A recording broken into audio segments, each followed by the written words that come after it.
Bonjour à tous, on est réunis aujourd'hui pour parler d'une question qui a énormément agité les réseaux sociaux, à savoir les fesses de Daryl Hannah qui ont disparu du film Splash sur Disney+. Alors en apparence, c'est une question de censure, c'est une question de puritanisme, comme il y en a déjà eu énormément dans l'histoire du cinéma, et comme il y en aura encore beaucoup. Mais c'est peut-être un petit peu plus profond que ça, ou en tout cas un petit peu plus vaste, et nous, il nous semble que c'est l'occasion peut-être de parler un peu de domination culturelle, de domination économique, et surtout de vous dire en quoi ça vous concerne tous, que vous aimiez les fesses, que vous aimiez Daryl Hannah, que vous aimiez Splash, ou que vous aimiez Disney. Parce que cette situation, ces problématiques, elles vont probablement se multiplier dans les mois et dans les années qui viennent, et on doit tous se demander quel modèle de consommation culturelle on veut, et quelles seront tout simplement les conséquences et les particularités de ces modèles, et quels seront leurs effets sur les fesses de Daryl Hannah. Demandons-nous un petit peu, qu'est-ce que c'est que la censure? C'est un terme qu'on aime tous sortir à tout bout de champ sur les réseaux sociaux, dans nos débats, dans les médias, et dès qu'on a l'occasion de faire un commentaire, et dès qu'on n'est pas très content d'avoir été modéré. Coucou les lecteurs d'écran large. En fait, la censure, voilà, ça fonctionne un peu de deux manières différentes. Ces deux manières peuvent elles-mêmes avoir des conséquences qu'on dénomme parfois comme de la censure. Je m'explique, là on va dire ce qu'on pourrait appeler une censure brute, directe, officielle. C'est tout simplement un institut, une émanation de l'État qui dit ça c'est interdit, ça vous n'avez pas le droit d'en parler, ça c'est tabou. Voilà, c'est, on va dire, la définition classique à la lettre de la censure. Il y a aussi ce qu'on appelle, alors c'est un peu différent, c'est la censure positive, comme on parle de discrimination positive. C'est-à-dire que l'idée, ça n'est pas d'interdire un contenu, c'est d'essayer d'encadrer son mode de diffusion. C'est pour ça qu'il y a des films qui sont déconseillés aux moins de 12 ans, interdits aux moins de 16 ans. C'est pour ça qu'aux États-Unis, il y a également des classifications comme le PG-13, le Rated R et le NC-17, qui, voilà, tout simplement, essayent d'organiser quelles œuvres et quels contenus sont visibles par quel public, à quel moment. Ces deux formes de censure peuvent en induire une troisième qui est un peu différente parce qu'elle n'est pas appliquée par un organe, on va dire, extérieur. Tout simplement, vous êtes producteur, vous êtes distributeur, vous devez, pour savoir budgéter votre film, pouvoir appréhender quel bassin de public il peut toucher, donc quelle forme de classification ou de censure il va rencontrer. Par conséquent, vous pouvez être amené à appliquer de l'autocensure. C'est ce qui fait par exemple que Deadpool coûte 40 millions de dollars et pas 300 millions comme les Avengers. C'est ce qui fait que dans le dernier Thor, tout simplement, Thor ne sodomise pas Rocket Raccoon avec son marteau avant de massacrer la moitié de la planète Terre, tout simplement parce que ça ne permettrait pas au film d'être tout public ou d'être, on va dire, seulement déconseillé aux moins de 12 ans et donc de toucher le bassin adolescent qui est son cœur de cible absolu. Donc, l'autocensure est aussi très très importante, elle est induite par les formes, on va dire, de censure ou de classification officielle, et il faut absolument la prendre en compte, et on va y revenir un petit peu plus tard quand on va parler de la situation française. Du coup, pour comprendre où sont passées les fesses de Daryl Hannah, on va faire très brièvement un petit retour sur l'histoire de la censure aux États-Unis et en France, très simplement juste pour capter quelques enjeux. Alors, aux États-Unis, on est dans les années 20 et Hollywood fait face à un problème.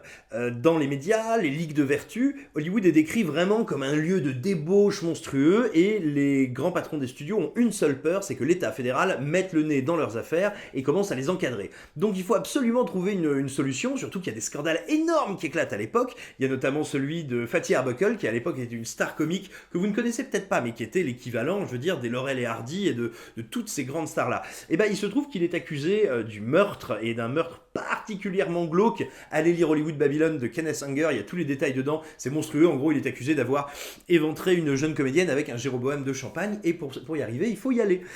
Tout simplement, ce type de scandales qui vont se multiplier, avec aussi des scandales sexuels, vont amener Hollywood à se dire on doit prendre les devants, on doit avoir un code de ce que peuvent contenir les films, de ce que peuvent écrire les scénaristes.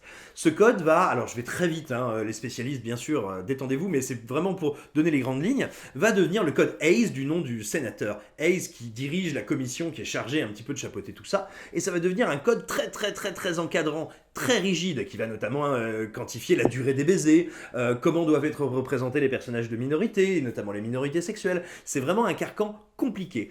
Et comment ça se fait que ça va tout péter? Il se trouve que, parallèlement, ça n'a aucun rapport avec le code Hays, la législation américaine va dire grosso modo aux grands studios, pour éviter les abus de position dominante, vous ne pouvez pas être à la fois producteur, distributeur et exploitant de salles. Les studios vont lâcher l'exploitation des salles de cinéma, et ces salles de cinéma, elles vont se dire, mais pour ne pas être totalement dépendant des grands studios, et pour faire venir des films qui excitent le public, achetons les films européens qui eux ne dépendent pas du code Hays, et arrive donc le néo-réalisme, des films européens où il n'y a pas de problème à avoir des gens tout nus, des gens qui se rebellent, des gens qui disent des gros mots, et donc grâce à ces films européens qui ne sont pas soumis à ce code, et bah tout simplement le code Hays lui-même va un peu tomber en désuétude et paraître franchement un peu inapproprié, suranné. Ce qui s'est passé aussi, c'est que des cinéastes sont parvenus, on va dire, à détourner le code Hays. Un exemple, à l'époque, les baisers étaient chronométrés, pour ne pas être des incitations à la débauche, pour ne pas être d'horribles trucs qui mettent en colère la Ligue de Vertu. Eh bien, dans Les Enchaînés, Alfred Hitchcock a eu une idée géniale, c'est un baiser entre deux personnages qui en fait est entrecoupé de dialogue. C'est-à-dire que, légalement parlant, c'est une série de baisers qui durent tous, je crois, moins de 3 ou moins de 5 secondes, mais dans les faits, en fait, c'est un très très long baiser, incroyablement sensuel, très sexuel, passionné, qui va littéralement enflammer le public, mais contre lequel les autorités ne peuvent rien. Et puis il va y avoir comme ça, voilà, plein de petits coups dans le canif qui vont à la fois démontrer que les films ne transforment pas les citoyens en espèces de monstres sodomites qui parcourent les rues, et en même temps qui prouvent que le code est vraiment une bêtise. Et puis voilà, le cinéma va petit à petit le détourner, le vider de sa substance. Parallèlement, la société américaine elle-même, elle évolue aussi, et petit pas, par petit pas, par petit pas, à cause des baisers, notamment des films de Hitchcock, et tout simplement, le code va cesser un peu d'être respecté. Dans les années 60, il va être amendé pour devenir plus lâche, et littéralement, il va s'évanouir. Même si, bien sûr, va en rester ce qui est devenu la MPAA. Vous savez, ce panneau vert que vous voyez au début des bandes annonces américaines, qui vous dit soit que le film a déjà été classifié et qu'il est interdit au moins de temps, soit attention, il n'a pas encore été classifié, vos enfants pourraient devenir fous en regardant cette bande annonce. Voilà, c'est l'émanation de tout ça, c'est l'organisme qui est chargé de classer les films aux États-Unis. Par exemple, les films PG-13 n'ont pas le droit d'avoir écrit, prononcé dans le film plus d'une seule fois le mot fuck. Comment est-ce qu'on fait ? Regardez, Hobbs and Shaw, vous entendrez un moment distinctement dans un dialogue, un fuck, et un peu plus tard dans le film, vous verrez que, je crois que c'est Dwayne Johnson, ne dit pas, mais on va dire bruite à la bouche, un fuck, et fait littéralement un... sans le son. Et ça permet au film d'être très clair, parce que le spectateur comprend bien de quoi il retourne, mais encore une fois, quand il faut cocher les cases, ça n'a pas été prononcé, donc on ne passe pas en rated R. En France, on a une histoire un petit peu comparable, je vais aller encore plus vite. En gros, il y a de la censure qui est appliquée par l'État, c'est très rigide, jusqu'à ce qu'il y ait l'arrivée des socialistes au pouvoir, 1981, Jack Lang, on libéralise tout ça, on arrive au comité de classification, à peu près tel qu'il existe aujourd'hui, qui en gros applique moins, on va dire, une charte, parce qu'aux États-Unis c'est une vraie charte, plus de fuck, plus de sang, plus de machin, de la sexualité, hop, direct vous êtes R. En France, en gros, on pense qu'il y a une importance sur l'état d'esprit, c'est-à-dire même si vous représentez de la sexualité, même s'il y a de la violence, si c'est quelque chose de fantaisiste ou de léger, ou voilà, qui n'a pas pour but de marquer le spectateur, vous avez des chances de n'avoir qu'un moins de 12. C'est comme ça, par exemple, que certains films comme 50 nuances degrés, qui sont rated R aux États-Unis, sont moins de 12 en France, parce que le législateur estime qu'ils n'ont pas vocation à créer du malaise, qu'ils ne sont pas particulièrement réalistes, et qu'en fait, leur capacité à marquer le spectateur est très moindre. Donc voilà comment ça fonctionne en France. Mais avec une différence, c'est qu'il est possible pour une association, pour un corps constitué, de présenter, notamment en référé, devant le tribunal de grande instance de Paris, tout simplement un désaccord, dire nous on pense que ce visa n'est pas le bon et qu'il faut le reclassifier.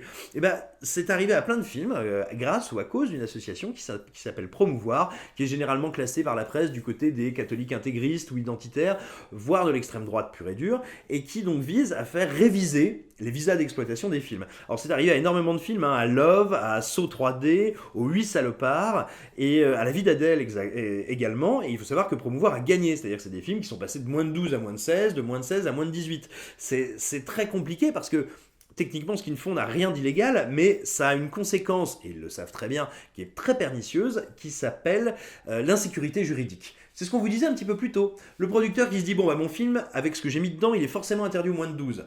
Il va budgéter et prévoir son film pour qu'il puisse tout simplement être pas trop cher pour un film vu au moins de 12 ans, également en pensant à quelles pourront être ces fenêtres de diffusion à la télé, parce que la télé paye plus ou moins cher selon que la fenêtre disponible est grand public ou pas. Or, vous ne pouvez pas passer un film moins de 16 ou moins de 18 à 20h30 en prime time. Par conséquent, quand vous créez une insécurité, c'est-à-dire que si le producteur se dit « Ah oui, alors moi je pense que c'est un moins de 12, mais en même temps si Promouvoir me tombe sur le rable, je suis moins de 16 », et tout simplement, vous fabriquez de l'autocensure parce que vous n'avez plus intérêt à prendre le risque. Vous pouvez mettre à bas votre film, et dans une économie qui est quand même très risqué. Mettre à bas un film sur lequel on a mis un peu d'argent, bah, littéralement, vous pouvez en détruire l'exploitation et donc détruire les sociétés de production, de distribution qui dépendent de sa rentabilité. Donc, voilà, ces deux systèmes qui sont à la fois assez voisins et un peu différents. Et bah, vous savez quoi? Justement, ce que je viens de vous dire, ça nous montre que c'est pas du tout ce à quoi on a affaire avec Disney+. Et alors, comment on en arrive aux fesses de Daryl Hannah? Eh bien écoutez, il faut bien voir que ce qui vient de se passer dans Splash, c'est pas exactement nouveau, ça fait déjà quelques mois, quelques années qu'il y a comme ça quelque chose qui se passe d'assez important chez Disney. Il y a plusieurs anecdotes, par exemple, dans Fantasia, il y a eu un recadrage dans l'image pour dégager une espèce de séquence qui était devenue problématique, ou en tout cas perçue comme problématique par Disney, où on pouvait voir une jeune nymphette centaure, j'ai un doute, entourée, sortant de l'eau, à peu près dénudée, d'un aéropage de faune, qui eux avaient une couleur de peau et un pelage très foncé, et tout simplement, l'imagerie pouvait évoquer, voire même évoquer directement, certaines représentations raciales et surtout des représentations de tensions raciales et d'oppression aux États-Unis que le studio voulait absolument éviter et auxquelles il ne voulait pas être confronté. Autre exemple, à la fin de Toy Story 2, il y a une scène post-générique qui a disparu. On y voyait l'antagoniste du film proposer, dans un délire un petit peu méta, à deux Barbie de passer une promotion canapé. Et le souci, c'est que, bon, déjà, la scène n'était pas d'un très bon goût, mais on a bien le droit d'en rire après tout. En revanche, le film était réalisé par John Lasseter, qui fut le patron de Pixar et qui fut le réalisateur de Toy Story 2, et qui venait de se faire virer, tout simplement pour des accusations de méconduite sexuelle. Ce qui donc avait un écho un peu nauséeux, quoi. Donc, c'est quelque chose qui est en cours chez Disney, de manière répétée, de manière continue. Vous remarquerez qu'il y a également certains films qui ne sont pas sur la plateforme. Je crois que c'est Mélodie du Sud qui a disparu. Et voilà, tout ça concourt de cette logique un petit peu étonnante, c'est-à-dire que ce qui était, on va dire, acceptable ou banal il y a quelques années, il y a quelques décennies, devient aujourd'hui peut-être pas tant inacceptable que potentiellement risqué. Or, pourquoi est-ce que c'est potentiellement risqué? Parce que le studio est pris dans une espèce de grand écart un peu particulier. D'un côté, à l'international, il peut faire face à la censure d'autres pays. Je pense par exemple au récent En Avant de Pixar, dans lequel il y a un personnage très secondaire de policière qui est présenté comme lesbienne. Et bien tout simplement, ce personnage a été censuré en Russie, enfin a provoqué la censure de la Russie. Mais à côté, Disney estime qu'ils doivent absolument, on va dire, se montrer inclusifs, faire preuve d'un peu de diversité dans leur thématique, dans leurs personnages et dans la représentation de ces derniers, parce que ne pas le faire serait synonyme de bad buzz. On se souvient qu'il y a eu énormément d'excitation sur le fait qu'il n'y ait pas ou peu de jouets Black Widow au moment où les Avengers avaient des lignes de jouets entières pour eux. Il y a également beaucoup de gens qui ont dit avant l'arrivée de Black Panther ou justement du film Black Widow, mais comment ça se fait qu'il n'y a que des super-héros blancs? Bref, ces questions sont centrales pour Disney, mais elles sont centrales pour des questions économiques. Parce que les films de Disney, et désormais Disney+, doivent, pour exister, pour être des succès, pour tout simplement asseoir encore une fois leur réussite et leur domination, doivent marcher à l'international. Donc Disney doit faire en sorte que pour chacun de ses films, sur toute sa plateforme, il y ait le moins d'électricité potentielle. Or, je ne sais pas si vous avez remarqué, on a bien été quelques-uns à s'agacer de ne plus voir les fesses de Daryl Hannah, mais Disney a estimé, et c'est leur droit le plus absolu légalement parlant, que nous serions beaucoup moins nombreux à crier là-dessus, qu'il n'y aurait de parents outrés que leurs enfants voient les fesses de Daryl Hannah. Et donc, c'est là où on arrive à un vrai problème, parce que c'est pas de la censure. Il n'y a strictement aucune instance gouvernementale, étatique, aucune association, bref, personne n'a demandé à Disney d'enlever quelque chose, et personne n'était en mesure de lui imposer. C'est Disney qui a décidé, au nom donc de valeurs anglo-saxonnes qu'on peut qualifier de puritaines, et c'est pas positif ou négatif comme terme, véritablement, ça relève du puritanisme, qu'il fallait un peu planquer quand même le corps de la femme. Pourquoi c'est très problématique? Eh bien parce que l'époque des DVD, des VHS, des laserdiscs, des Blu-ray, bref, de la vidéo physique, est en train de toucher à sa fin. Donc nous sommes tous face à des plateformes de vidéo à la demande, de streaming, de SVOD, qui sont uniformisées partout dans le monde, et nous n'avons que très peu de pouvoir par rapport à ça. Nous n'avons plus la capacité d'avoir une copie physique stable qui ne changerait pas. En gros, dites-vous que vous avez appelé un peintre pour refaire votre salon, et que 6 mois après, il est tout à fait libre de revenir et de vous dire « Ouais, mais je vais faire une autre couleur », parce que tout simplement, vous n'êtes pas propriétaire de ce que vous avez pourtant acheté. Et vous voyez ce débat, c'est la continuité de quelque chose qui a été initié il y a 15-20 ans, quand George Lucas a commencé à retoucher ses trilogies Star Wars, et pas seulement les retoucher, mais faire disparaître les versions antérieures. À l'époque, on se demandait un peu, est-ce que ça va être refait? Est-ce qu'il y a d'autres personnes qui vont prendre cette voie-là? Et on le voit aujourd'hui avec Splash. Et donc, ça nous met dans une situation où on est complètement démunis. C'est très compliqué d'avoir accès aux œuvres telles qu'elles ont été pensée à l'origine, et donc on est dans un état de domination culturelle et économique sur lequel nous avons très peu de prise, et donc on va être obligé quand même de réfléchir à un moment à qu'est-ce que ça veut dire vraiment? Ça veut dire qu'il y a un vrai déficit démocratique sur ces questions-là, et que nous, citoyens, nous ne sommes pas en mesure de faire valoir le droit français ou le droit européen pour protéger des œuvres culturelles. Et dites-vous bien que si pour quelque chose d'aussi essentiel et identitaire que la culture, on n'est pas fichu de le faire, ça pose probablement beaucoup d'autres problèmes dans beaucoup d'autres domaines, et puis, ne serait-ce que pour une question de principe, sans parler même des applications concrètes et matérielles de ça, il y a quand même un vrai problème à être dans une situation où le droit américain peut appliquer ce qu'on va appeler une situation d'extraterritorialité, c'est-à-dire que la loi américaine s'applique à nous, sans qu'on l'ait demandé, sans qu'on nous ait demandé notre avis, sans que nous, citoyens, ayons été à même de nous prononcer là-dessus. Et cette problématique, liée au fondement de Daryl Hannah, vous la retrouvez avec Facebook. Vous savez très bien qu'il y a certaines images que vous ne pouvez pas poster. Vous êtes bien conscient que si vous balancez L'origine du monde de Gustave Courbet, vous allez avoir des petits problèmes, votre compte va être suspendu, la photo va être virée, bref. Et ça vaut pour tous les GAFAM, ça vaut pour les réseaux sociaux en général, bref, ça vaut pour ces sociétés qui, certes, nous proposent des modalités de communication, de transmission de la culture, mais uniquement en nous appliquant les règles, la philosophie et le droit américain, ou on va dire les principes anglo-saxons. En l'occurrence le puritanisme. Et on peut se demander tout simplement, sans retomber dans les grands clichés du « Ah oui, le porno va transformer les enfants !» mais tout simplement, quelles seront les influences de cette situation, c'est-à-dire l'absolue absence du corps d'un côté et sa représentation, on va dire, de manière presque industrielle de l'autre, entre le cinéma, la pornographie, le fait qu'il n'y ait pas de juste milieu, le fait que toutes ces questions-là soient en fait éludées, quelle influence ça va avoir sur une, deux, trois, sur plusieurs générations de citoyens qui auront été formés de cette manière-là. Alors, quelle solution s'offre à nous ?